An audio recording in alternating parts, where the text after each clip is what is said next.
Assalamualaikum warahmatullahi wabarakatuh. Salam sejahtera bagi kita semua. Para pemirsa, berikut akan dilanjutkan video yang kedua menjelaskan tentang rangkaian listrik 2. Pada bagian penjelasan video yang pertama telah disinggung tentang persamaan-persamaan yang berlaku pada arus dan hambatan. Kemudian yang kedua tentang hukum Kirchhoff yang pertama, kemudian hukum Kirchhoff yang kedua, kemudian susunan hambatan atau rangkaian hambatan, yaitu untuk rangkaian seri dan rangkaian paralel. Nah, berikut ini akan dilanjutkan, yaitu untuk contoh soal dan penyelesaian terkait dengan rangkaian listrik 2. Kita akan awali dari soal yang pertama, para pemirsa. Nah, sebelum kita memasuki soal yang pertama, perlu diingatkan kembali dari kesimpulan penjelasan sebelumnya, yaitu bahwa kalau ada hambatan yang disusun seri dan paralel, maka nilai ekivalen atau penggantinya seperti berikut ini. Yaitu untuk susunan seri, gambarnya seperti bagian kiri, maka nilai ekivalen atau penggantinya adalah jumlah. Sementara kalau disusun secara paralel, seperti gambar di sebelah kirinya, maka nilai ekivalen hambatan secara paralel, maka berlaku persamaan 1/R ekivalen sama dengan 1/R1 plus 1/R2 plus 1/R3. Demikian seterusnya tergantung dari jumlah hambatan yang diparalelkan. Demikian para pemirsa.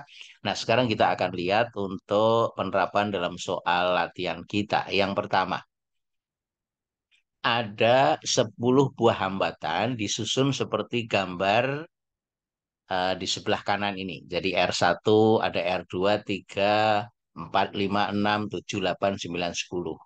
Nah, masing-masing hambatan ini memiliki nilai hambatan identik yaitu sebesar 12 ohm. Nah, yang ditanyakan adalah hitunglah nilai ekivalen dari susunan hambatan pada rangkaian gambar seperti ini. Nah, dari rangkaian gambar ini berarti bisa disimpulkan bahwa R1 sendiri, R2, 3 paralel, kemudian 4, 5, 6 diparalelkan, kemudian berikutnya 7, 8, 9, 10 diparalelkan, hasil nilai ekivalen masing-masing paralel tadi itu diserikan menjadi R total dari A sampai B. Nah, dari sini para pemirsa, kita akan hitung dulu R2 dengan 3 diparalelkan. Nah, rumus dasarnya adalah 1/R paralel sama dengan 1/R2 plus 1/R3. Tetapi kalau hambatannya hanya 2, maka R penggantinya itu bisa digunakan persamaan berikut ini, yaitu R23 sama dengan R2 kali R3 dibagi dengan R2 plus R3. Jadi kalau hambatan masing-masing sebesar 12 ohm, maka R23 sama dengan 12 kali 12 dibagi dengan 12 plus 12. Ketemunya sama dengan 6 ohm. Nah, kemudian berikutnya adalah 4, 5, 6 diparalelkan, maka berlaku 1/R 4, 5, 6 sama dengan 1/R 4 plus 1/R 5 plus 1/R 6. Tidak boleh menggunakan persamaan ini, hanya berlaku untuk dua hambatan saja. Nah, maka kalau kita masukkan nilai-nilainya masing-masing 12 ohm, 1/12 plus 1/12 plus 1/12 sama dengan 3/12, maka R456 dibalik sama dengan 12/3 atau 4 ohm. Nah, kemudian yang paling kanan, 7, 8, 9, 10, 4 buah diparalelkan, maka 1/R4 paralel terakhir sama dengan 1/R7 plus 1/R8 plus 1/R9 plus 1/R10. Itu kalau kita hitung menjadi 4/12, maka R paling kanan itu menjadi 12/4 ohm. Jadi RAB-nya sama dengan 12 ohm plus yang di sini 6 ohm plus yang di sini 4 ohm plus yang sini 3 ohm. Jadi sama dengan 25 ohm. Itu adalah R total dari 10 hambatan seperti gambar ini. Demikian para pemirsa. Soal nomor 2, ada hambatan sebanyak 10 buah, tapi susunan gambarnya seperti pada gambar di sebelah kanan. Hitung nilai ekivalen dari seluruh hambatan ini kalau masing-masing hambatan nilainya 9 ohm. Kemudian kalau dari titik AB ini dihubungkan dengan sumber tegangan 21,6 volt, hitunglah daya pada hambatan R1, berarti yang paling atas. Nah, baik para pemirsa, jadi kalau susunan gambarnya seperti ini, maka yang kita hitung adalah masing-masing bagian ini diserikan.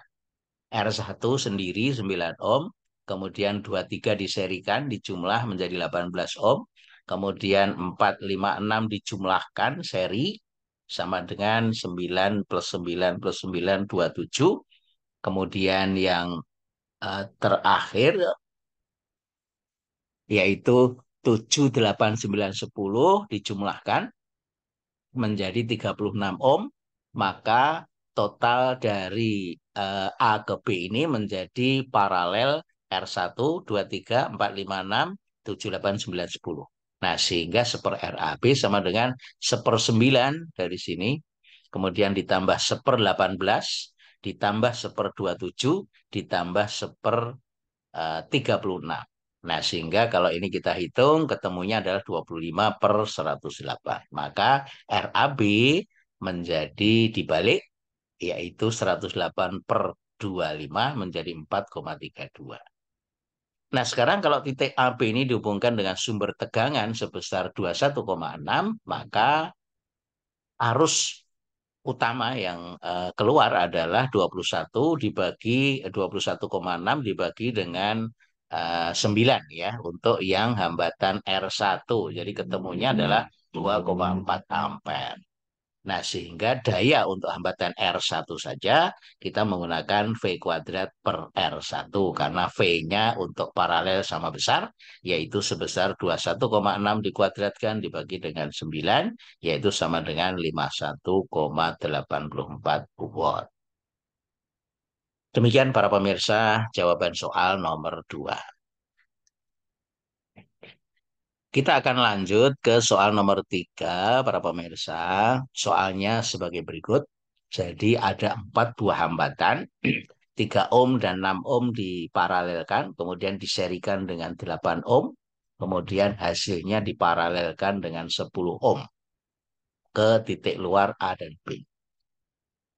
Pertanyaannya ada 3. Yang pertama adalah hambatan ekivalen keseluruhannya berapa. Kemudian yang kedua B, jika arus yang lewat pada hambatan 3 ohm sebesar 2 ampere, hitunglah VAB. 3 ampere itu yang di atas sendiri. Kemudian hitung arus dan daya berhambatan R sama dengan 10 ohm yang paling bawah. Baik, para pemirsa, kita akan hitung dulu nilai ekivalen dari keempat hambatan dalam gambar ini. Maka yang pertama adalah hambatan 3 ohm dan 6 ohm dulu dihitung. Maka RP paralel 36 sama dengan 3 kali 6 dibagi dengan 3 plus 6. Ingat rumus yang telah dijelaskan sebelumnya, ketemunya 2 ohm. Nah, kemudian setelah ini dihitung 2 ohm dengan hambatan 8 ohm itu diserikan. Berarti 2 ditambah 8 menjadi 10 ohm. Maka RAB-nya yang di atas 10 ohm, yang di bawah 10 ohm menjadi RAB RP8 kali R10 dibagi RP8 plus R10. Jadi kalau kita hitung ketemu 5 ohm. Jadi jawaban bagian A, R ekivalen sebesar RAB 5 ohm. Pertanyaan B, kalau hambatan berhambatan 3 ohm 2 ampere, berapa VAB? Kita lihat, para pemirsa, misalnya arus yang lewat pada hambatan 3 ohm sebut saja I3. Yang lewat pada 6 ohm kita sebut I6. Yang lewat pada hambatan 8 ohm sebut I8. Sedangkan I yang lewat pada hambatan 10 ohm I10. Nah, maka untuk tegangan pada hambatan 3 ohm, maka V3 sama dengan I3 kali R3. I3-nya diketahui sebesar 2 ampere, berarti tegangannya sebesar 6 volt. Nah, maka untuk hambatan yang 6 ohm ini juga tegangannya sama dengan V3, yaitu 6 volt. Maka V6 sama dengan I6 kali R6 dari hukum ohm, maka I6-nya sama dengan V6 per R6, ketemunya 1 ampere. Jadi kalau bawah ini 1 ampere, di atas ini sama dengan 2 ampere, maka arus total I8 sama dengan I3 plus I6 sama dengan 3 ampere. Nah, kalau ini 3 ampere, maka tegangan pada hambatan 8 ohm bisa dihitung karena arusnya sudah ketemu, maka dari hukum ohm V8 sama dengan I8 kali R8, ketemunya 24 volt. Jadi kalau tegangan pada hambatan 8 ohm 24 volt, kemudian pada bagian kirinya sebesar 6 volt, maka total jumlah VAB sama dengan 6 plus 24, yaitu 30 volt. Nah, kemudian untuk menghitung arus dan daya pada hambatan R10 ohm bagaimana? Yaitu dengan melihat arus pada hambatan 10 ohm pakai hukum ohm I10 sama dengan VAB per R10. Ingat VAB paralel jadi tegangannya sama dengan 30 dibagi dengan R10 ohm. Maka ketemunya 3 ampere. Maka daya berhambatan 10 ohm yang di bawah, maka kita menggunakan persamaan I kuadrat kali R, yaitu I10 3 ampere kuadrat kali 10 sama dengan 90 watt. Nah, demikian para pemirsa penyelesaian soal nomor 1, 2, dan 3 sebagai contoh kelengkapan dari rangkaian listrik 2. Untuk soal-soal selanjutnya itu akan dibahas di video selanjutnya yang ketiga. Untuk kali ini sampai di sini dulu. Terima kasih atas perhatiannya. Assalamualaikum warahmatullahi wabarakatuh.